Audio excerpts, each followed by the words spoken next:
Merci d'être ici. Merci de nous avoir rejoints. Je m'appelle Bianca. Je travaille avec la Men Engage Alliance. Nous travaillons avec nos membres aussi. Je suis ravie de vous voir ici.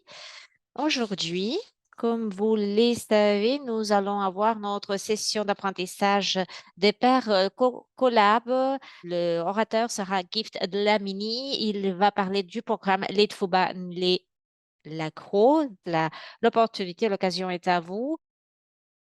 Maintenant, je vais passer la parole à Gift.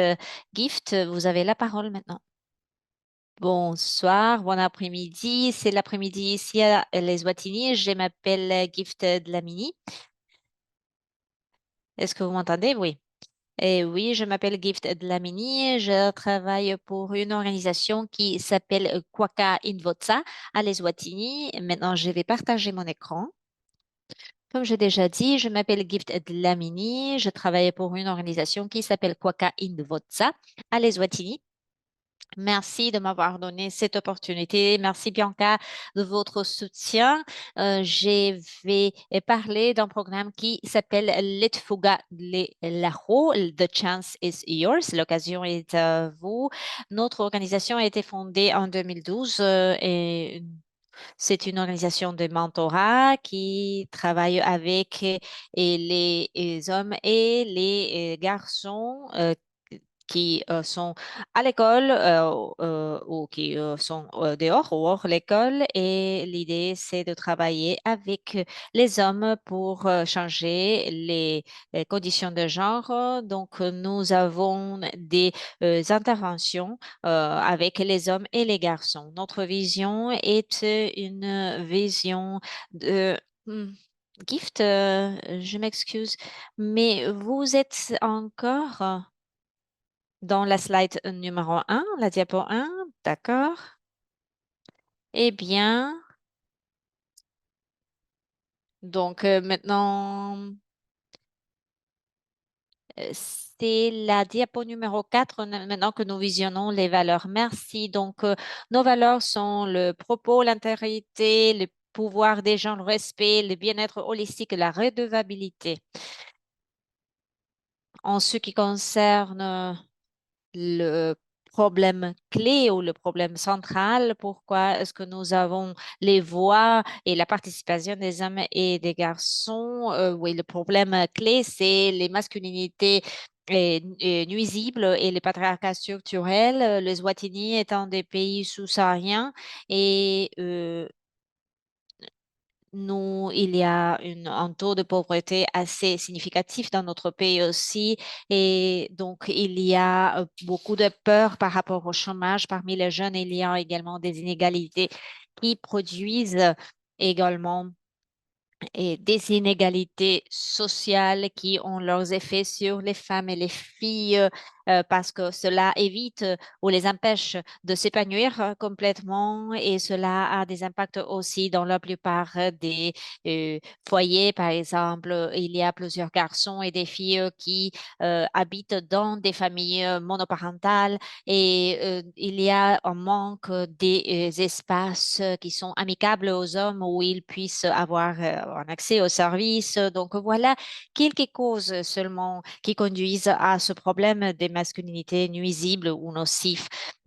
Et donc, il y a aussi des cas liés à la violence, il y a aussi la question du VIH, SIDA, et aussi une augmentation de la délinquance et aussi de l'insécurité. Donc, nous avons éprouvé un taux de délinquance assez haut et il y a aussi une situation d'une grande détresse au niveau civil aussi. Donc, voilà notre programme Litfuba Nilako.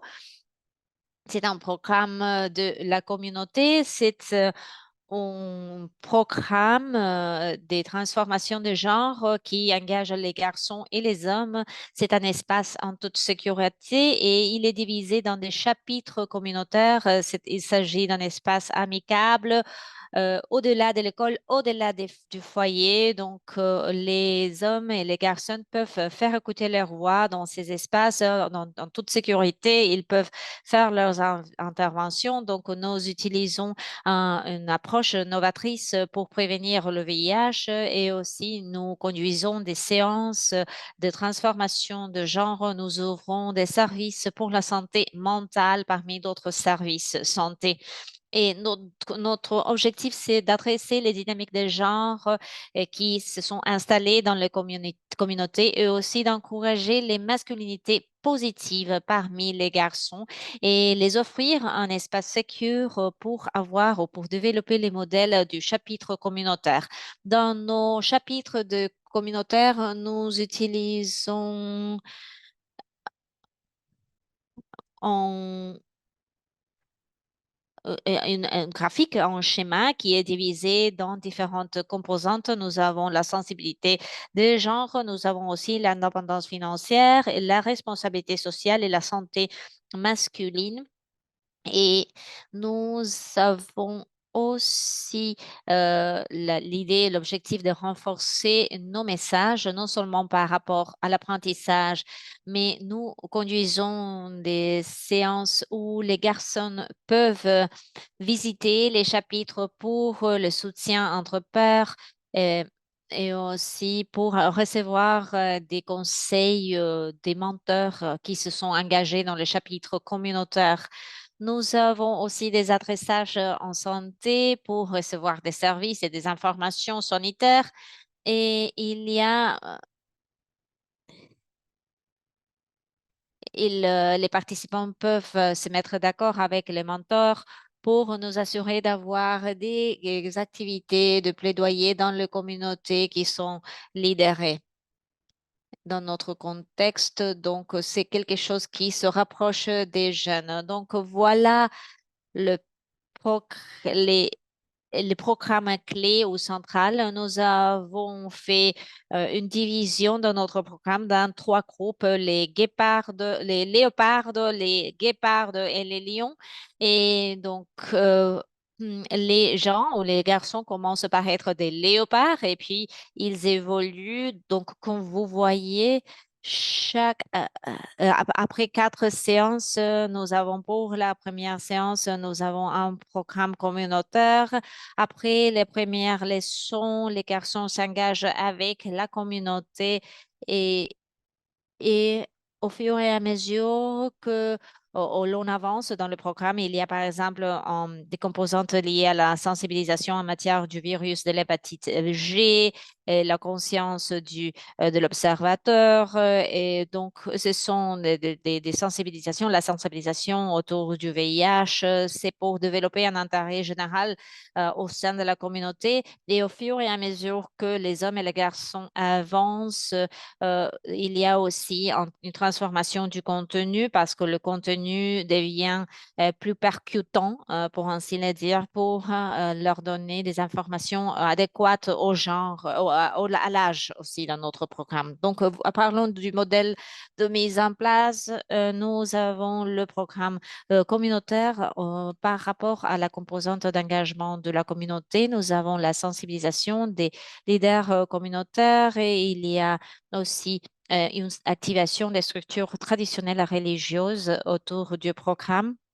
Il y a aussi des dialogues en matière de normes de genre. Il y a aussi des activations dans les réseaux sociaux pour engager la communauté tout entière. Et il y a aussi des campagnes de plaidoyer collaboratif par rapport au curriculum, c'est-à-dire les contenus de chaque chapitre.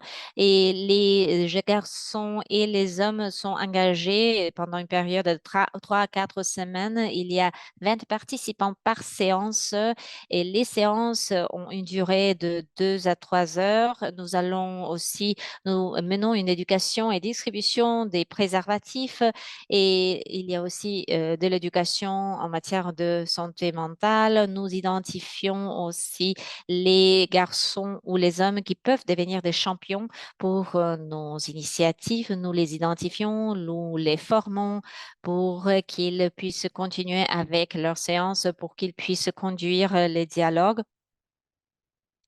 Ensuite, nous avons la composante santé masculine. Nous offrons des services en matière de santé et droits sexuels et reproductifs et aussi nous faisons des adressages aux différentes installations sanitaires et il y a des garçons ou des hommes qui ne font pas recours au service santé à cause de la honte, c'est à cause des normes de genre. Les hommes ont la sensation qu'ils ne doivent pas faire recours au service santé. Donc, nous avons aussi différents partenaires qui offrent des services sanitaires à la communauté pour faciliter l'accès partout. Et ensuite, nous avons aussi la sensibilisation en matière du virus de l'hépatite G, GBV. Et aussi, nous faisons des activités en matière de responsabilité sociale, des initiatives de plaidoyer, etc. Par rapport à l'engagement des participants, nous avons des engagements communautaires pour nous assurer qu'ils s'engagent au projet. Il y a aussi nous distribuons des brochures dans toute la communauté pour nous visitons les foyers communautaires qui sont les plus touchés aussi et nous utilisons différentes plateformes des réseaux sociaux, surtout celles qui sont utilisées, ceux qui sont utilisés par les garçons et les hommes. Et en matière de l'inscription, nous avons un registre principal qui ventile toutes les informations sur les hommes et garçons et nous obtenons un consentement informé de la part des parents, si nécessaire. Nous allons aussi l'échelle GEM, GEM, pour mesurer les attitudes dans les relations privées, dans les relations intimes. Et il y a des sections dans notre initiative. Par exemple, nous abordons les délits sexuels et la violence domestique. Nous parlons aussi de la prévention du VIH, la criminalité et l'entrepreneuriat aussi. Cette page décrit le pourcentage des bénéficiaires du projet, du programme. Comme vous voyez, 52% sont à l'école et 48 sont hors l'école. Ils ne sont pas scolarisés. Et donc, il y a des adolescents, il y a des garçons, il y a des jeunes hommes qui sont non scolarisés. Donc, la plupart de notre programme est fondé sur la communauté. Par exemple, pour les enfants scolarisés, ils assistent aux sessions durant le week-end ou après l'école, par exemple. Donc, j'aimerais vous montrer une vidéo. Je ne suis pas sûre si ça va marcher, mais c'est une vidéo qui parle de l'inscription et aussi des activités communautaires que nous menons.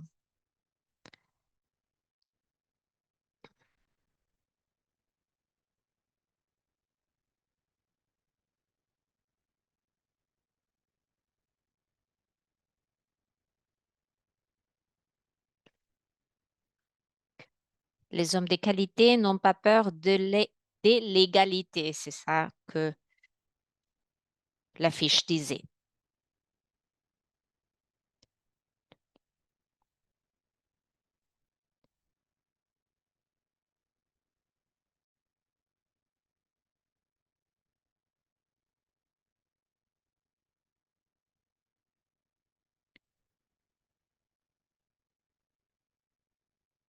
Violence fondée sur le genre.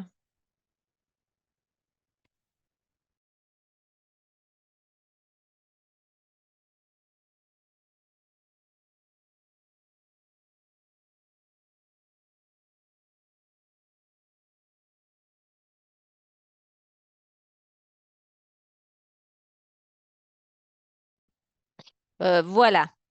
Hmm. Est-ce que je peux m'arrêter ici et répondre aux questions si jamais vous en avez quelques-unes avant de parler du reste de la présentation? Donc, en matière du changement de conduite, nous utilisons en test, en pré-test, en fait, où nous évaluons les attitudes avant et après, la participation des hommes et des garçons dans nos séances. Et donc, nous avons des évaluations moyennes, c'est 62% avant la participation et dans le post-test, il y avait une augmentation jusqu'à 91%, c'est-à-dire qu'il y a une amélioration considérable en matière de connaissances et attitudes. Nous avons constaté aussi un changement en matière de connaissances et attitudes entre les garçons d'entre 15 ans et 19 ans et 20 et 24 ans.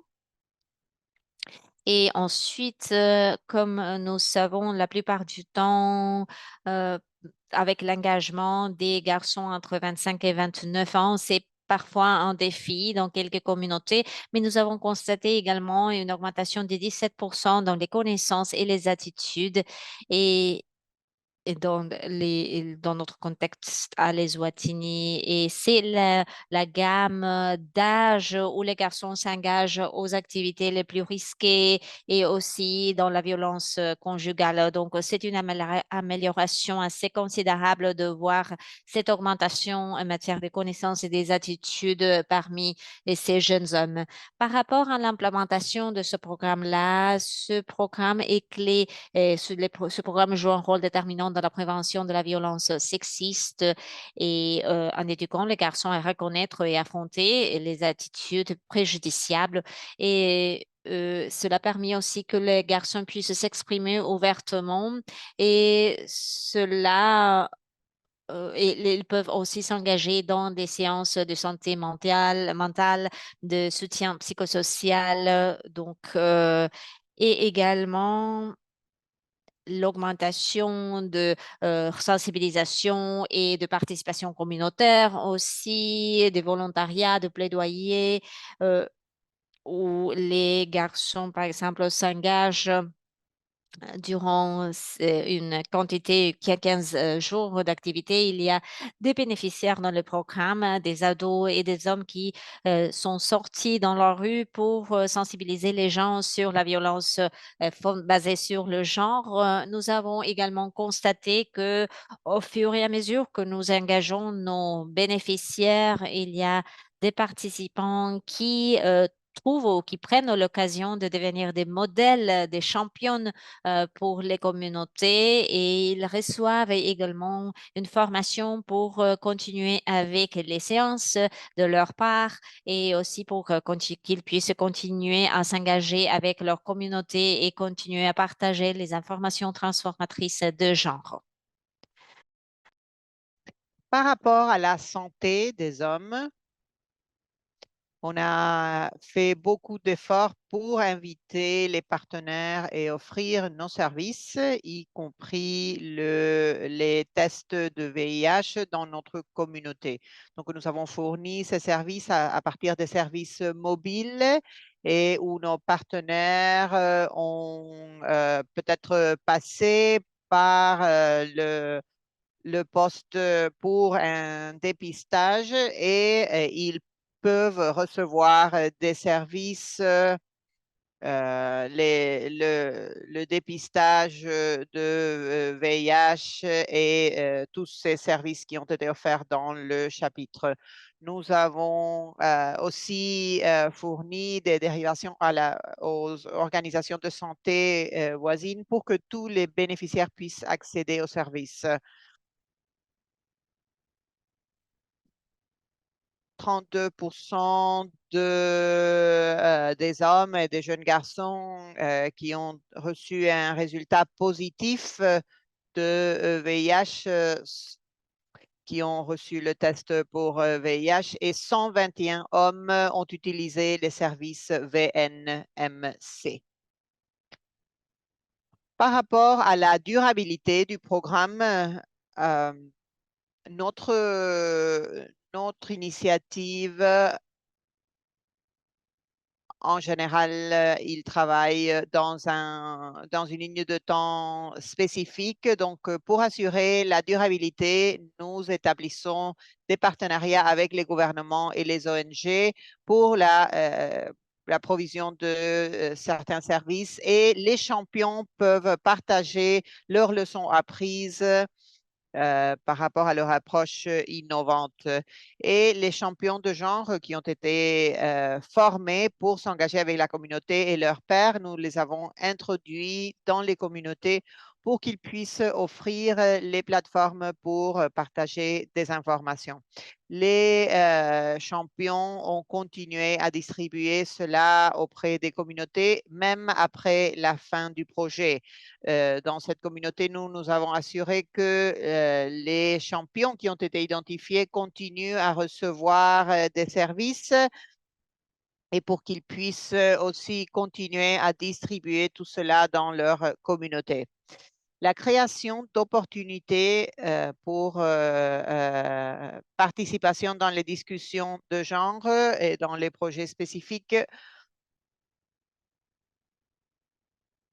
Nous avons engagé les communautés et les bénéficiaires pour assurer la continuation du processus d'échange entre les pairs. Parce que ce type de processus exige beaucoup de temps et bien sûr identifier les intérêts de chaque communauté pour vraiment pouvoir continuer à bénéficier ces récipiendaires dans les communautés.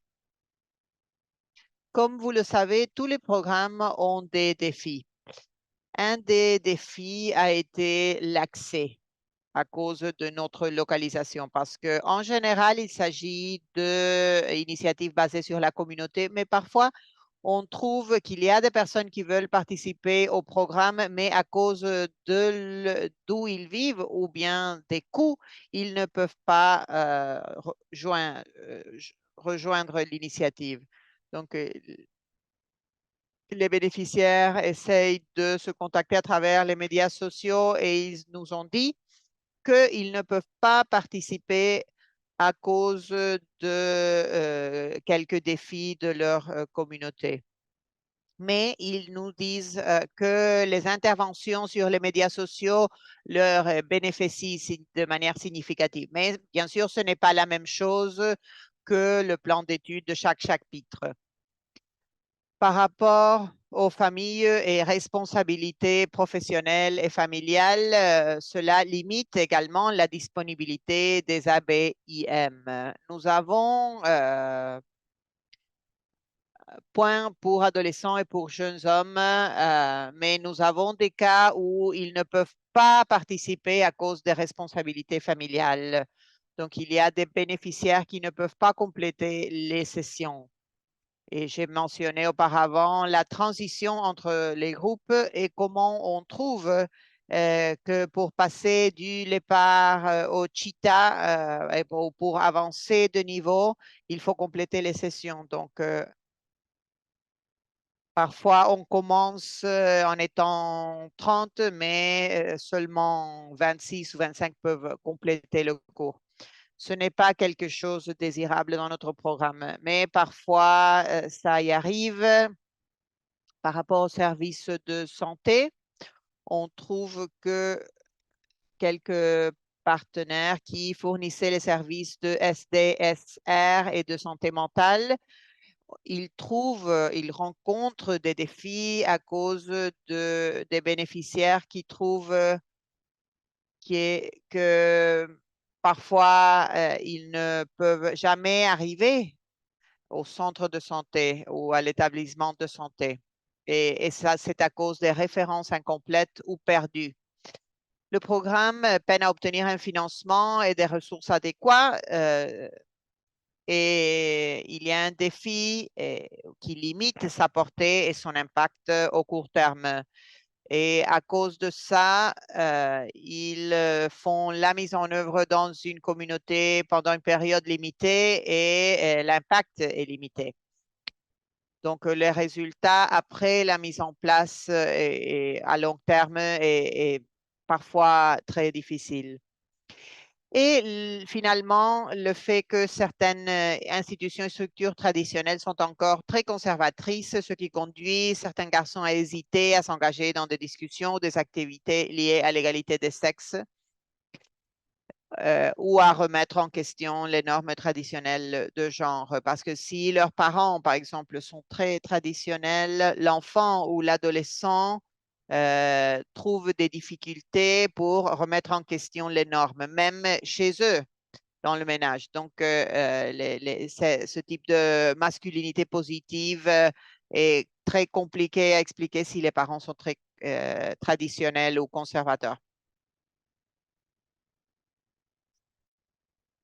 Nous avons vu ce développement de capacité de leadership à travers les évaluations qu'on a menées dans les communautés, les leçons de moins de violence à travers cela. Nous avons également incorporé des jeunes filles et adolescentes et on les a impliquées dans les dialogues, les discussions. Et nous avons vu que cela a créé une plateforme pour les jeunes adolescents, les jeunes filles et les jeunes garçons. Et nous avons vu que parfois les garçons adolescents sont laissés de côté et ils vivent dans les mêmes communautés, ils sont des partenaires et ils font partie du processus qu'ils doivent traverser. Donc, en essayant de combler cette lacune, nous avons organisé des séances de dialogue, des discussions où les jeunes filles, les garçons, les adolescents peuvent discuter par rapport à leur santé, leurs droits et leur consentement.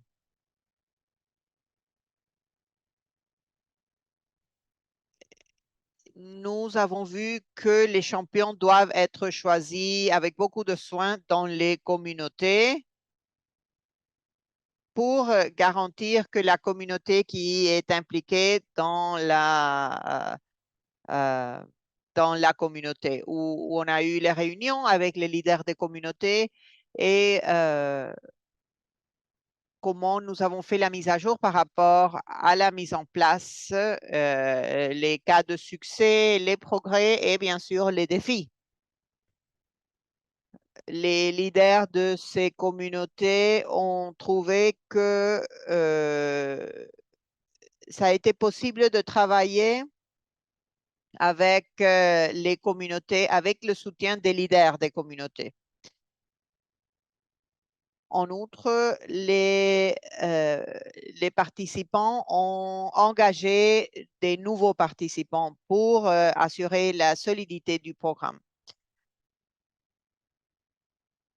Les initiatives entre chaque session, nous avons vu que c'est très utile pour la mobilisation, pour augmenter la participation et pour maintenir la durabilité du programme parce que nous sommes en train de combiner des services dans les communautés et nous impliquons les hommes et nous faisons des jeux de rôle ou des autres activités dans ces initiatives pour travailler avec les jeunes hommes, les garçons.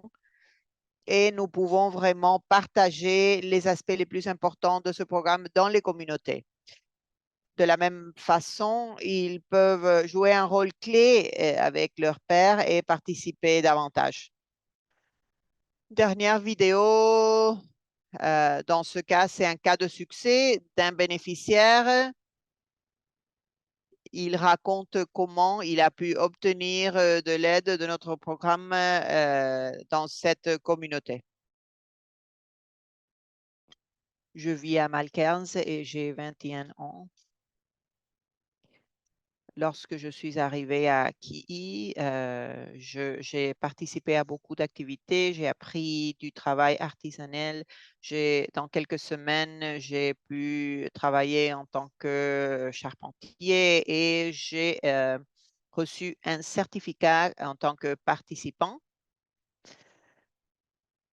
Et KI m'a beaucoup aidé avec des aspects personnels que je ne pouvais pas gérer moi-même.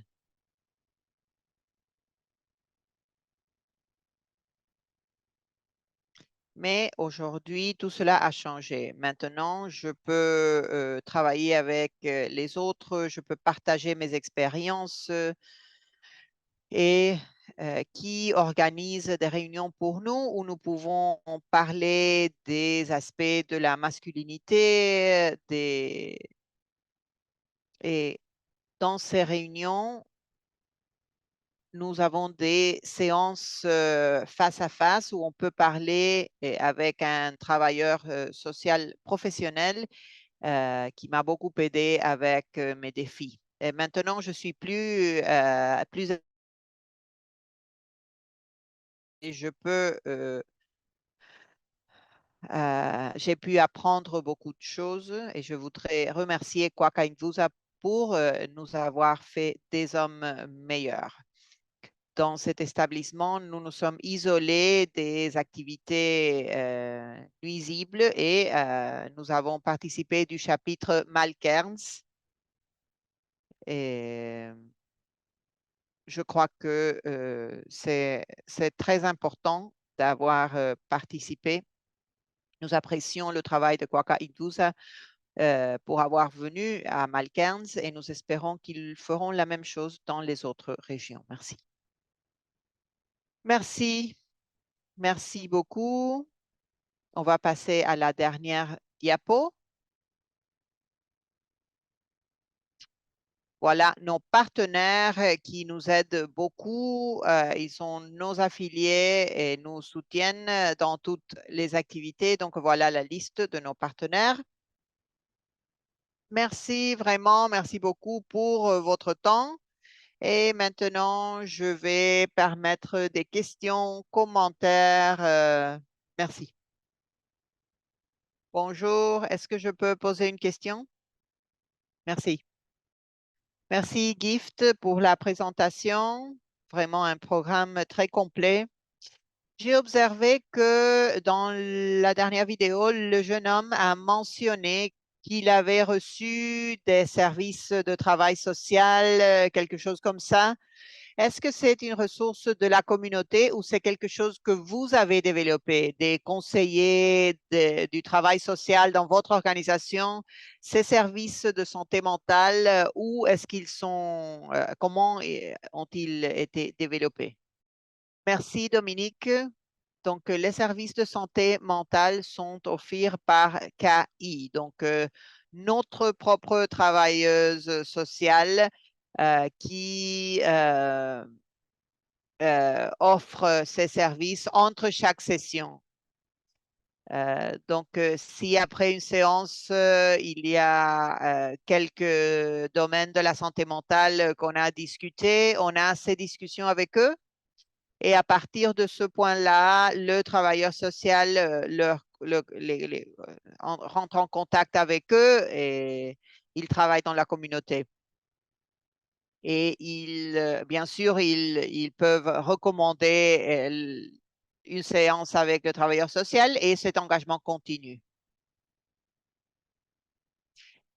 Et je voudrais savoir, les hommes, comment est-ce qu'ils reçoivent cela? Parce qu'on sait il y a beaucoup de barrières culturelles par rapport aux services de santé mentale. Comment est-ce qu'ils réagissent, les hommes ou les garçons? En général, la réception est positive. Cependant, dans le counseling du groupe et dans les séances en groupe, ils offrent cet espace en toute sécurité pour s'exprimer. Mais bien sûr, l'acceptation est un peu réduite à ce moment-là et limitée. Donc, quelques discussions sont difficiles. Mais dans les groupes, ceux qui sont intéressés à une réunion avec la travailleuse sociale ou le travailleur social, ils peuvent le faire, ils peuvent s'enregistrer et on organise la réunion. Nous avons également noté que les services de santé mentale autour du chapitre a beaucoup de parfois, cela a limité l'acceptation. Donc, si c'est dans le même endroit de la réunion, donc on offre la possibilité de le faire sans venir au chapitre, oui, de le faire ailleurs parce que on leur aide de cette maison et même on va à domicile parfois pour l'engagement de la famille, pour que ces jeunes hommes puisse avoir une conversation aussi avec la famille pour aider à atténuer ce moment difficile où il y a une conversation avec la famille. Merci. Merci, Gift. Bonjour, bonsoir. Je suis Andrea Bertonnet. Je suis de FHI 360, la directrice de genre. Je vous remercie, Gift. Je m'excuse, mais je ne peux pas allumer mon caméra. Je ne sais pas pourquoi. J'ai deux questions. La première question est liée à l'image que vous avez montrée de la clinique mobile avec euh, l'indication qui disait test de VIH. Je voudrais savoir s'il y a eu des préoccupations par rapport à la stigmatisation des hommes qui peut-être voulaient recevoir ce type de service et s'il y avait des contraintes à l'heure de y accéder dans ce type d'endroit. Ça, c'est ma première question. Et la deuxième question est plutôt liée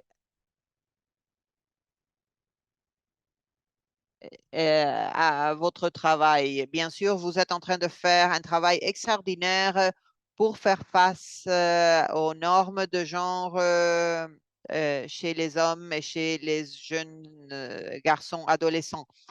Et lorsqu'on parle de programme de transformation, je crois qu'il faut aussi faire attention à ce que nous faisons en même temps avec les jeunes filles et les jeunes adolescentes dans les communautés. Vous avez mentionné que vous allez travailler avec les partenaires et des hommes. Et je voudrais savoir, depuis votre perspective et depuis votre opinion, quel pourrait être ou que pourrait se passer avec les jeunes filles et les jeunes adolescentes et si elles reçoivent les mêmes informations que les hommes pour savoir si peut-être après ou plus tard, elles peuvent participer à un dialogue intergénérationnel ou de différents genres pour vraiment voir ce change transformationnel qui fait partie du programme en général. Et la dernière question, pardon, je ne sais pas si vous avez déjà mentionné cela, mais je voudrais savoir si vous avez travaillé avec des personnes de la communauté LGBTQ+, et si cela a fait partie des conversations que vous avez menées avec les hommes qui peut-être ne sont pas hétérosexuels ou bien qui ont une différente identité de genre. Merci. Merci, Andrea, de votre question. La toute première sur les STS. euh, Nous n'avons pas reçu de stigmatisation. Ce n'est pas une barrière, hein. Ce n'est pas seulement pour les STS. La plupart des partenaires de sensibilisation retrouvent que pour nous, c'est tout simplement une salle pour les STS, non seulement pour les tests de VIH, mais aussi euh, ce n'a tous les hommes au sein de la communauté, lorsqu'ils s'engagent avec un autre programme, ils s'engagent aussi avec la sensibilisation en matière des IST. Mais il faut savoir que ce n'est pas une barrière en matière de la transformation et l'engagement femmes adolescentes, des femmes et adolescentes et des jeunes femmes. Et nous avons pas mal de partenaires qui travaillent avec les femmes et les ados et les adolescentes et les jeunes femmes. Nous avons établi des partenariats avec ces organisations-là pour nous assurer que, au fur et à mesure que nous faisons la mise en place auprès des garçons et des hommes, que ces organisations-là fournissent les mêmes informations. Nous avons les fonds mondiaux et les communautés du Fonds mondial et aussi nous avons un projet à l'Eswatini qui cible les femmes et les adolescentes et les rapports à travers de nos conversations avec les partenaires reflètent que le fait de laisser les hommes de côté a quelques effets sur les femmes et les adolescentes. Donc, avant de nous réunir avec ces organisations-là à travers les dialogues que nous avons menés, elles mènent leurs propres séances à travers les projets du Fonds mondial. Par rapport à la communauté LGBTQIA+, et nous avons des partenaires de cette communauté qui mettent en place des programmes qui ciblent ces communautés. Nous avons un tel programme qui fournit des services à cette communauté. Il y a une organisation qui travaille avec eux, mais nous avons une organisation, comme organisation qui mène des plaidoyers. Nous ne discriminons pas. Nos programmes sont des programmes fondés sur les droits de l'homme, sur les droits humains, et n'importe quelle personne désirant participer peut participer, et nous encourageons nos partenaires à sensibiliser nos garçons et nos hommes et aussi nos communautés en matière de questions liées à la communauté LGBTQ, car il y a des questions qui sont aussi liées à nos bénéficiaires. Euh, C'est-à-dire que nous, nous travaillons avec d'autres partenaires. J'espère avoir répondu à vos questions, Andrea. Oui, merci. Merci à vous. J'ai une autre question. S'il n'y a personne, c'est autour des défis. Quels sont les défis les plus habituels auxquels vous faites face en matière de ce programme de transformation sociale? Est-ce que vous faites face aux contre-coups dans votre travail? Le contre-coup, c'est-à-dire le backlash en anglais. J'ai raté la dernière partie de votre question, Coram. Quel type de contre-coup, de backlash est-ce que vous voyez dans l'implémentation de votre programme? Et oui, si pouvez-vous décrire les contre-coups que vous éprouvez, peut-être, s'il y en a quelques-uns? En matière de transformation, je pense que le premier défi, c'est la durée. Euh, Euh, Nous aimerions avoir une durée plus prolongée pour pouvoir faire un suivi du changement et aussi pour pouvoir obtenir les feedbacks de notre communautaire, non seulement les bénéficiaires. Ce serait bien d'avoir des bénéficiaires sur l'utilisation, de dire après l'engagement dans nos programmes, même sans utiliser les outils que nous utilisons en tant que programme et le changement que nous voyons au sein de communautés, non seulement pour les membres en eux-mêmes, mais aussi leurs partenaires. Il y a aussi une question par rapport aux communautés. Nous avons retrouvé en matière d'apprentissage. Ils ont, il y a deux problème pour les garçons et les hommes de montrer un certain problème parce que si les familles sont trop conservatrices, c'est difficile pour eux de pratiquer les masculinités positives au sein de leur communauté. C'est un peu difficile donc pour eux d'introduire des changements au sein de leur famille. Lexman, c'est à vous maintenant. Oui, merci, Gift. Je me demande si on regarde la situation en matière d'impact.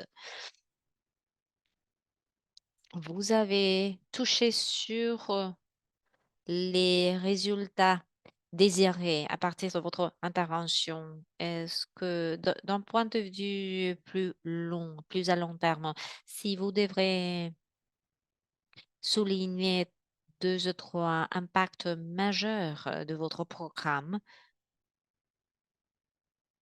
pourquoi pensez-vous que ce sont des impacts qui seront durables? parce que lorsque l'on parle du travail de transformation, on prend un point de vue surtout focalisé sur les systèmes. Donc, qu'est-ce qui se passe en matière des institutions? Et est-ce que s'il s'agit d'un contexte trop conservateur, les institutions continuent à fonctionner sans soutenir un agenda en matière d'égalité? Donc, avez-vous des histoires sur des impacts qui ont eu significatifs et qui soient alignés avec un changement de système? J'espère avoir été claire. Oui, j'espère moi aussi que je serai claire.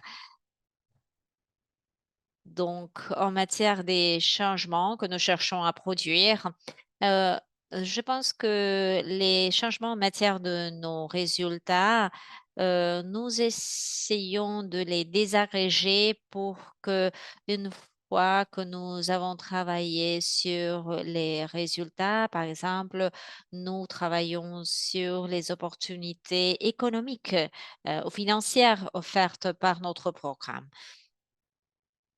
Comme j'ai déjà dit, nous avons un défi au sein de notre communauté au fur et à mesure que nous mettons en place nos programmes, la participation ou l'engagement des jeunes hommes, par exemple par rapport à l'élevage des enfants. Et aussi, il y a un autre programme que nous avons où nous engageons les pères des enfants à venir aussi qui participent aussi. Donc, ça fait partie du résultat en matière de protection sociale que nous cherchons à avoir pour les enfants, pour les pères qui doivent s'engager dans l'éducation de leurs enfants. Et nous voyons qu'il y a aussi une augmentation de cette composante et nous voyons une augmentation dans les services de droits en santé reproductive et de droits sexuels aussi. Il y a des hommes qui, par exemple, ont maintenant des conversations autour de la santé féminine, par exemple. Par exemple, ce ne sont plus les femmes qui sont les seules responsables du planning familial ou la quantité d'enfants que la famille veut avoir. Donc, voilà une transformation que nous voyons. Donc, il y a une discussion plus fructueuse en matière de planning familial dans les familles. Par rapport aux questions liées aux femmes et leur autonomie. Par exemple, il y a une plus grande autonomie de la part des femmes par rapport au planning familial et il y a une plus grande compréhension des droits et santé sexuelle et reproductive. Par exemple, maintenant, c'est les femmes qui peuvent choisir les méthodes contraceptives qu'elles aimeraient utiliser et ce n'est pas seulement ça seulement les cliniques et les institutions de planning familial, nous aimerions voir davantage de femmes qui participent activement de ces décisions-là. Oui, bonjour, bon après-midi, bonsoir. Merci beaucoup de votre présentation.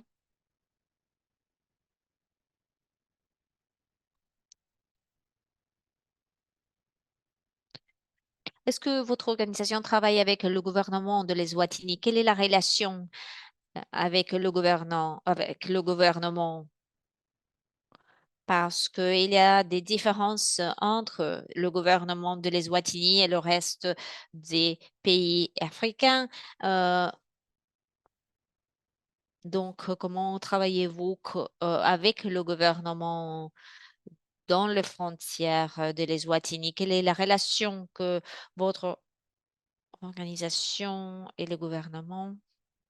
C'est ça ma question. Merci. Eh bien, merci, Denis. C'est une question très intéressante en tant qu'organisation et aussi en tant que pays. Nous essayons de nous assurer d'être alignés avec les processus du pays La plupart de nos interventions contribuent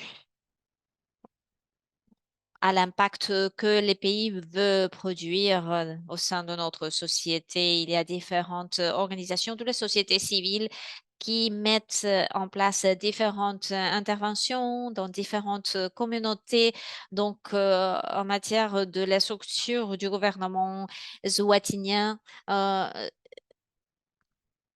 il y a quelques conflits avec le gouvernement, mais c'est pas mal ça parce que ce sont des défis qui ouvrent des opportunités pour nous aussi, pour que nous puissions jouer notre part, notre rôle pour prévenir, pour éviter les violences conjugales et les violences à l'égard du genre. Il y a un ministère qui a un département des questions familiales et de genre. Donc, nous faisons des contributions, des interventions avec ce bureau du ministère. Et en ce qui concerne les conflits que nous vivons auprès du gouvernement, ça fait partie de notre identité, en fait. Et nous avons des conflits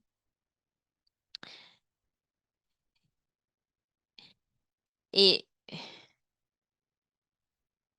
l'idée, les organisations essayent de mettre en place leur approche en matière de droits humains. Il y a des structures traditionnelles ici euh, qu'il faut gérer, mais à travers notre travail avec le gouvernement et à travers nos explications sur pourquoi nous mettons en place nos programmes et nous faisons en sorte que le gouvernement comprenne pourquoi nous devons avoir la participation des garçons et des hommes parce que nous avons de la délinquance, nous avons aussi des questions liées à la violence basée sur les genres, etc.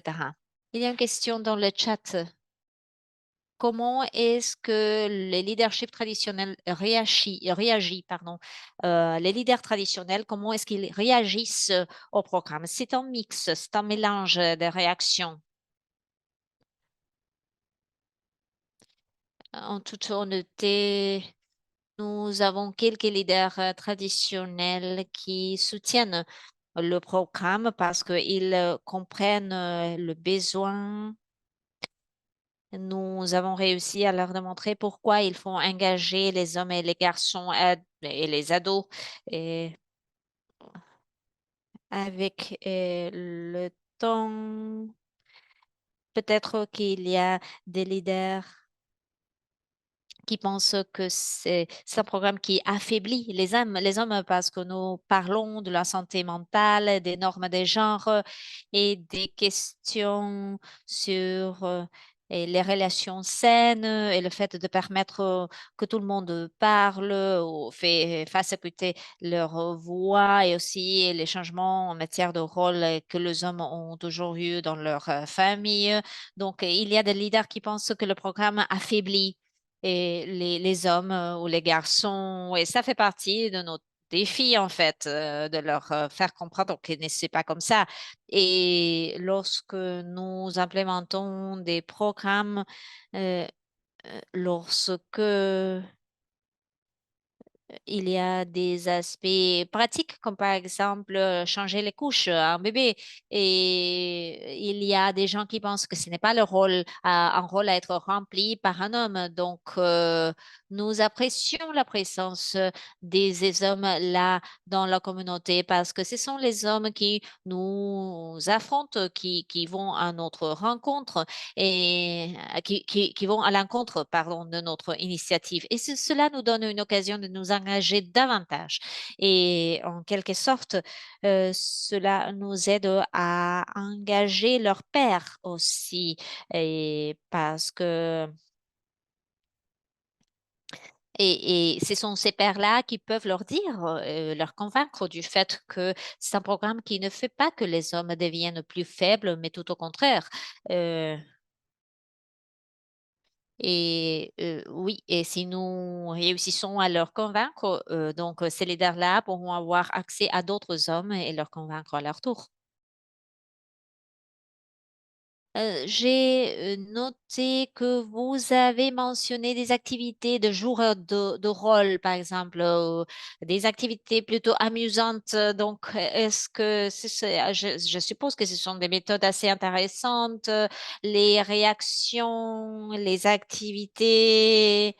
Et donc, quelles activités décrivez-vous comme de jeux de rôle, etc.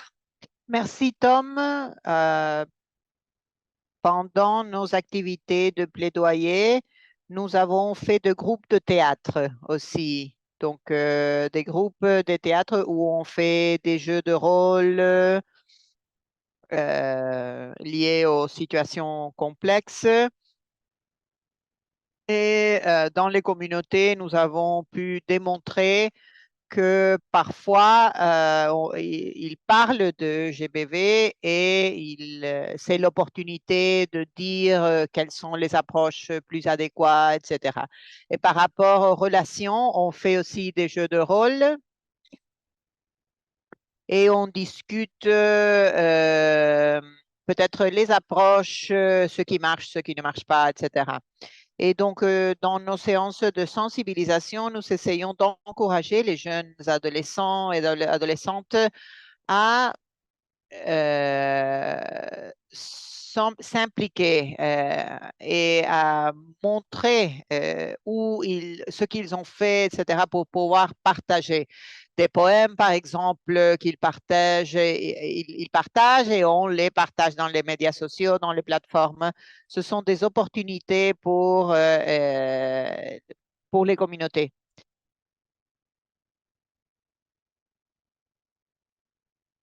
Nous utilisons cela pour assurer que notre programme ne soit pas une salle de classe, oui, ou une réunion. L'idée, c'est de parfois un jour, il s'assoit sur le sol ou bien il y a des différentes configurations.